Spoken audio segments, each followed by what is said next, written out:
Welcome to How to Run Profitable Retreats.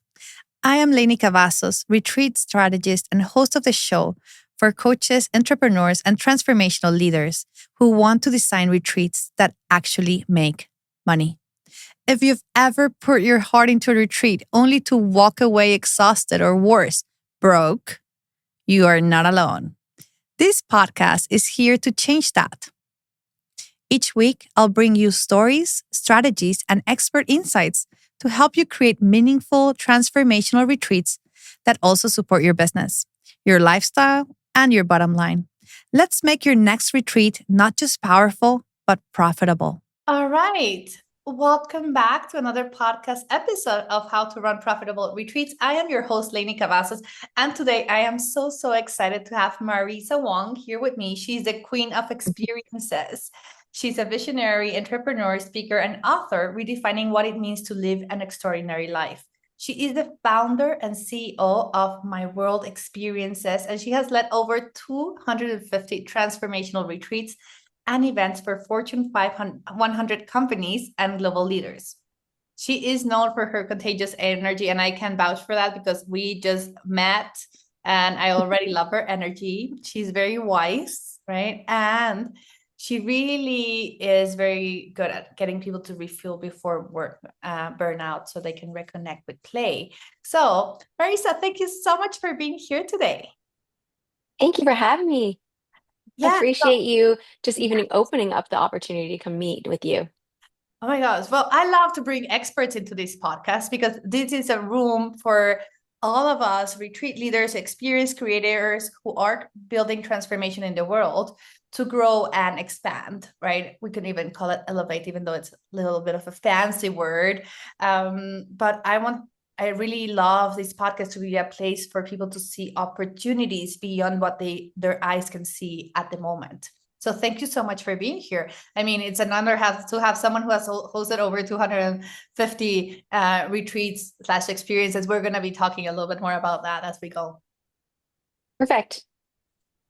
So, Marisa, tell me, why did you start this journey? Like, why experiences? And well, for everyone who's listening, just know that today we're going to be talking about experiences, even though they're kind of retreats. But just consider everything as in the transformational space, creating a container for people to change their lives. So, Marisa, tell me a little bit about your why experiences and why this? Well, before we tap into experiences, I guess in most people's terminology, our day to day, everybody knows it as an event, right? Everybody's heard an event before. I look at events as sort of like a meeting that you have in your calendar. And you book it in, just like you and I are having this meeting here, and it's an event, right?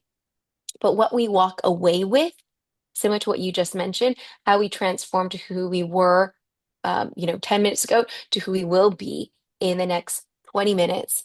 That's the experience, right? The feeling that you're giving to people. And so when I first started my journey in university as an event planner, I was running our sports varsity games and bringing thousands of people to come and watch our football players, our hockey team. And how do you get those fans to be entertained and also be cheering and having fun? And I fell in love with that energy, that vibe, the essence of who we were as, one university supporting the players, right? And I was like, how do I do this? How do I do this for a living? And in the sports world, I found out that you can actually run events for sports. What? That is so cool. Okay, so how do I get in on this? And I had an internship already at a company when I first started when I was 16. And I noticed that they sponsor one of the biggest events in Canada for tennis, which was Rogers Cup. And I said to myself, I was like, okay, I just have to somehow figure out a way to work on that team. And as an athlete, you are so focused on a goal, you go and do it. And I met with the event manager at the time, and I said to him, I really want to work on your team. How do I do that? And so with consistency and persistence, the next year I was on his team and learning the ropes about events, sponsorship, partnerships. And I did that over the course of my 12 years in the corporate world. And one of the biggest things I got out of it was that everybody loves an event. Everybody loves to play, to have fun. And whatever it is, whether it's sports, whether it's wellness, whether it is arts, culture, you have to create an event to bring people together. But the difference is, and what people remember about going to that event is the experience. And what makes that experience? The feeling that you give to people. Okay. So for me, going back to your original question of how did I get into this, it was both a combination of luck, persistence, with resilience, and throwing spaghetti on the wall and just seeing what sticks. You end up just figuring out what you like, what you don't like. I think similar to you, Lenny, when you were in the corporate space and you learned so much about how to build a business for other people, how to be profitable, how to create these events that people really love, or building programs that people love, and then figuring out what is that you love to do. And I really started to figure out that um, I love sports, I love events, I love business. Why not combine them, right? And then on the similar journey like you, just before COVID, I had a breakup with my partner, and I needed a place to escape to. And what Eat, Pray, Love teaches you, escape to Bali. So I escaped to Bali. I love it. And I was only meant to go there for, 30 days in October. And I found love more with that place. And I canceled that flight and I ended up staying there for 3 years. And I built wellness retreats for a company called F45. We built our own brand of retreats. And I just learned that if I'm good at building events, I love sports, I'm an athlete, I love people, why not bring people together? And let's all transform together. So that is how it started. And it just kept on growing from there. Oh my gosh, I love it. And you just made me remember this experience that we created. So, for everyone who's new to this, like I was working for Marriott, I was part of the team to launch Marriott Bonvoy, the loyalty program. The more you stay at Marriott hotels, the more rewards you get, free breakfast, free upgrades, and then you get points. And then these points you can exchange for experiences, right? Yes. So we created one that it was a tour from one Ritz-Carlton. This was in the Middle East, to the Ritz-Carlton in Oman, and it was with sports cars, right? So the route was like absolutely beautiful, right? And then everything was curated because it was a partnership between like Formula One and the Ritz-Carlton brand, right? So think about it from the space of experience. And the reason I'm bringing this up is because you just made me remember of this amazing like experience that we created for our loyal customers that had this mixture of luxury plus sports. So anything is possible. Like this could Yes. be a retreat on its own. I mean, I am sure people would pay hundreds of thousands of dollars if they could do it, and then have, because we used to have this usually happens after the Formula One event, right? Like that's when we created it. But you could also have a meet and greet with a driver, right? Like there's so many things that you can add on to the experience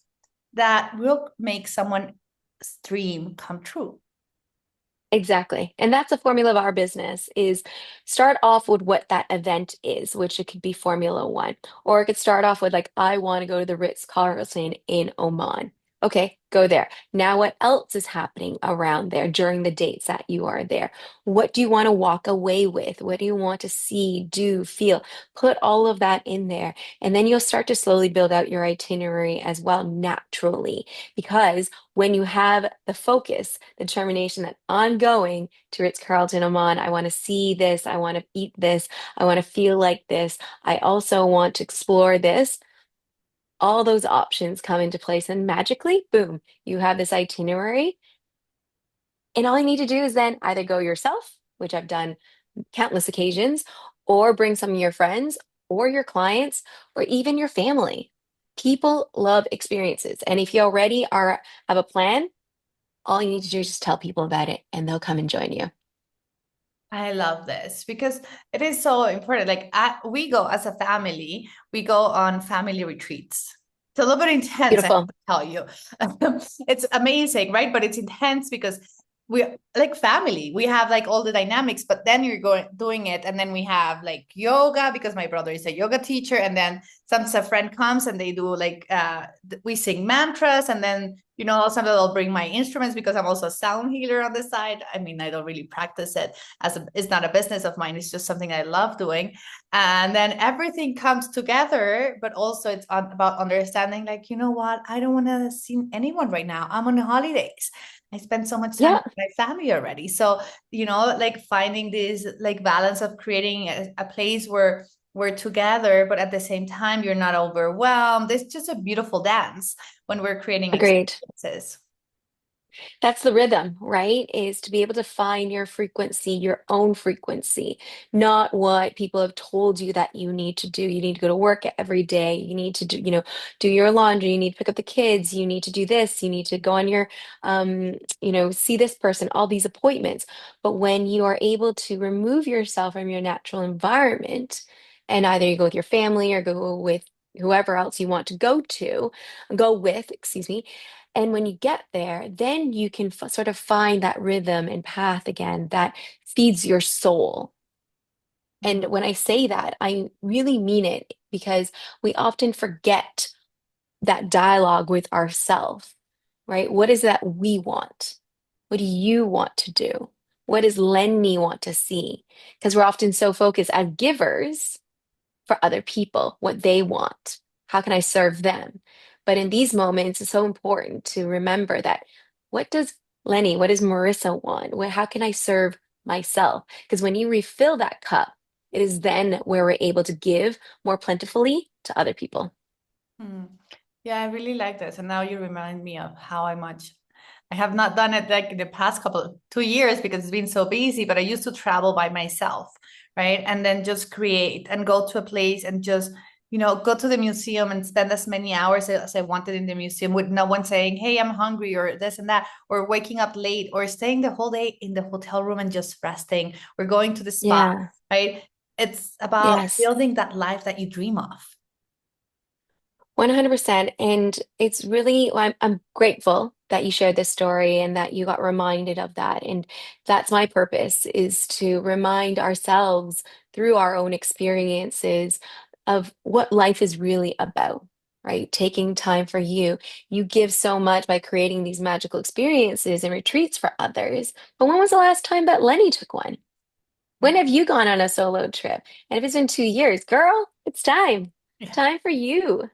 Yeah, I definitely go on a lot of retreats though. I was in one Yes, a of month ago, course. but I need my solo time for sure. Exactly. It's definitely it's gonna go into my plans probably early this year because we get to be so lucky Amazing. because we get to Let me travel, know where you right? go.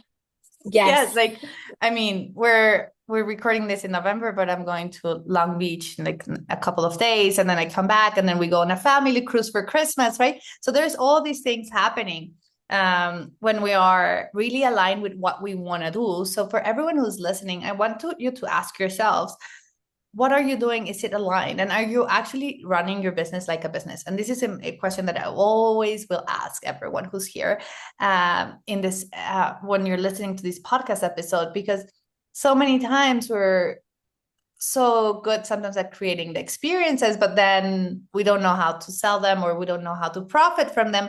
So it's this balance that we need to create in order to really, really get everything that we desire. And Marisa, like maybe please share a little bit about your business and what you do and your business model for everyone who's listening, so they can understand a little bit more about like what you bring to the table, what makes it different, and just let's inspire some people because you have an amazing business. Thank you. I appreciate that. Um, Now, again, it didn't come easy, but I'll go back to the basics of energy, right? Money is energy. What we exchanging here in terms of conversation, knowledge, that is energy, right? And when we break it down as simple as that, is that energy exchange, why would we be so afraid of not exchanging money, right? It's just a currency. Okay. So I think a lot of us, and what I've noticed in the wellness world and as instructors or event planners, we are so scared to ask for our value, our worth in terms of money, right? I even growing up in the events world, I was put a ceiling on my head that, oh, event planners, you're only supposed to make $40,000 a year, $50,000 a year, $80,000 a year, 100 grand. Don't even think about it. That's only salespeople. That's only executives. Well, I call that BS. Okay, I'm going to tell you all right here, right now, you can make money doing art as an artist. You can make money even as a yoga instructor. You can make money as a sound healer. You can make money as an event planner, more than you can even imagine. But you can only achieve what you truly believe in, what you're visualizing in. If you don't believe that you can make that type of money, it's not going to happen, right? So you have to truly believe it. That was the biggest lesson that I learned over my years of doing that self-development and working on myself, is to remove a lot of those limiting beliefs, remove the ceiling that I had, and now shifting it where it is, I'm limitless. I am worthy of receiving all the money because I give so much. I'm here to serve. Why am I creating these retreats? Why am I here even chatting with you? Because I want to be able to help your listeners see that building retreats, treat it like a business, yes, but also make sure that you're treating yourself as much as you want people to treat you. You need to give that back to yourself, right? So that's super important. And that's my love language, is to be able to see, feel, connect with so many people and see them light up. Because the more givers we have in this world, the more light workers, people are creating these retreats, the better this world will be. More people in the corporate space need us, right? So if you are not a profitable business, you're not going to continue on, right? But we want you all to be profitable so we can continue to raise the consciousness of humankind and bring more people to the space to transform. So how do we do that? First and foremost, a step back and look at a retreat as a business, right? What does it take? What does it cost to build it? Let's say it costs $10 to build it. Okay, well, you need money. Okay, like, need a profit. How much money as a profit do you want? Do you want 10%? Do you want 20%, 30%? We'll break it down just in margins, right? We usually say within minimum 10 to 15% margin as a profit. Okay, that's after your costs and so forth. Or if you want more because you're able to, you're something unique, something that people want, or you're only doing it once a year, then you can increase it. But whatever that is, justify it on your own terms of your margin. But make sure you cover your hard costs and then set out what your margins are. That's breaking it down. Just simple one, two, three type of math that I think a lot of us, even myself, when I was first building out my treats, I wasn't really looking at what are my profit losses? What does it take to build this retreat? How much do I want to make from this? Because just to buy the simple things like food, drinks, a roof over my head, I need to cover my costs, right? And if you're going to be doing this as a full-time job, you need to treat this like it's a full-time business, not something that's on the side of your desk that you can do on your spare time, because you are going to drain yourself. It's hard doing two things at once, right? I know we're women and men who we think we are multitasking. Yes, we can. But when you focus everything into this business and you do it well, you do it right, create profit from it, that's when the magic happens. Mm, I love it. And I think this is so, like, you said so many good things here, Marisa. First of all, knowing your costs. And I want to just add something here in the space of, you have your profit margin, but for everyone who's listening, that does not include your salary and the salary of your employees. Your Nope. profit margin is after you paid yourself for the work you did. After all of your costs. Yes. It's just, we see a lot in the retreat space that people do not consider their time a cost, and it is a cost. If you had to hire someone else to do it, you would have to pay them. right? So it needs to be Yes. on your cost spread, like on your spreadsheet. Yeah.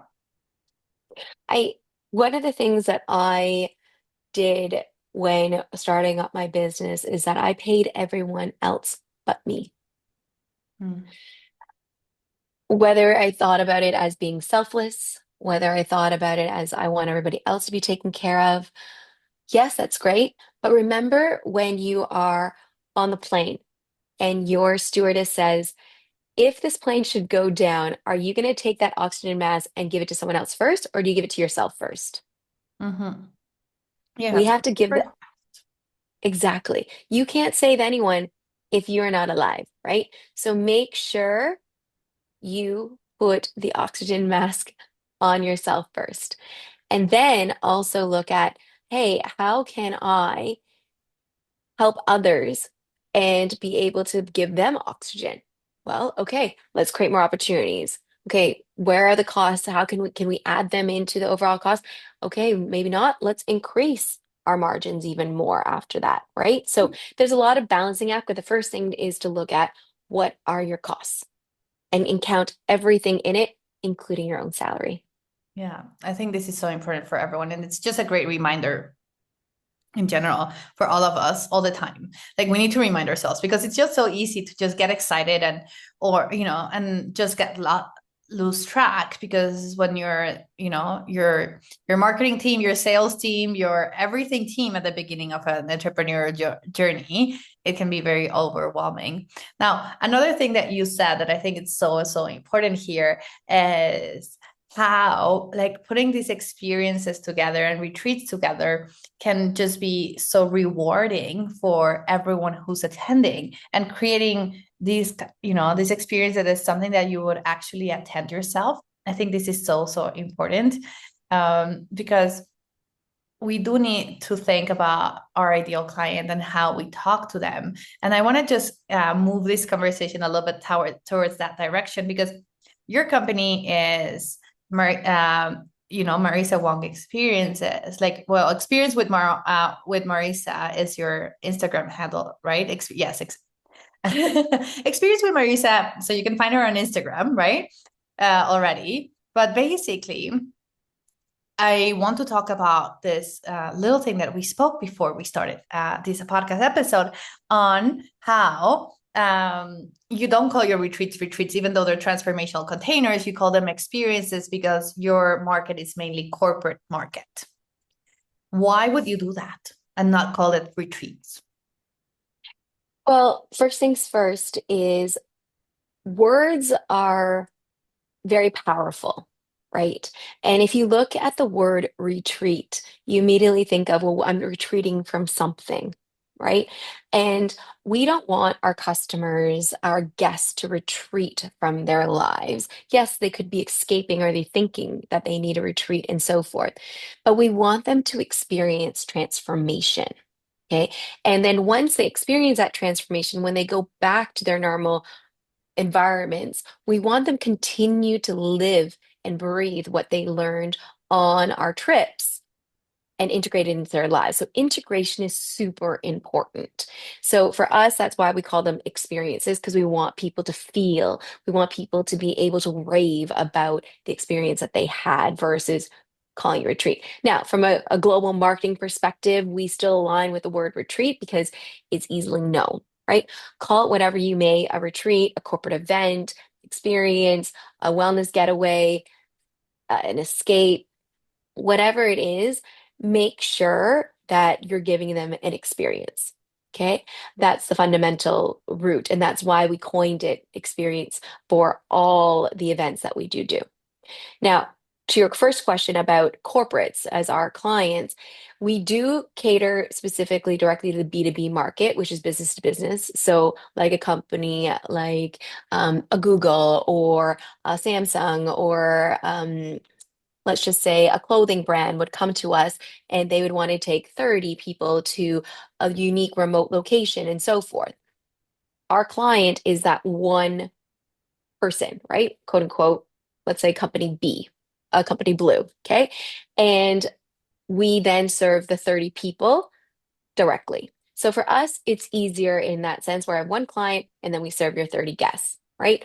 That's business to business. We're a business, we sell to a business. Now, the other way is business to consumer. So I would sell, like, I would invite you, Lenny, to one of our experiences. So that's one to one. So that's a business to consumer. You're the end consumer who's paying us to come on our group trip, right?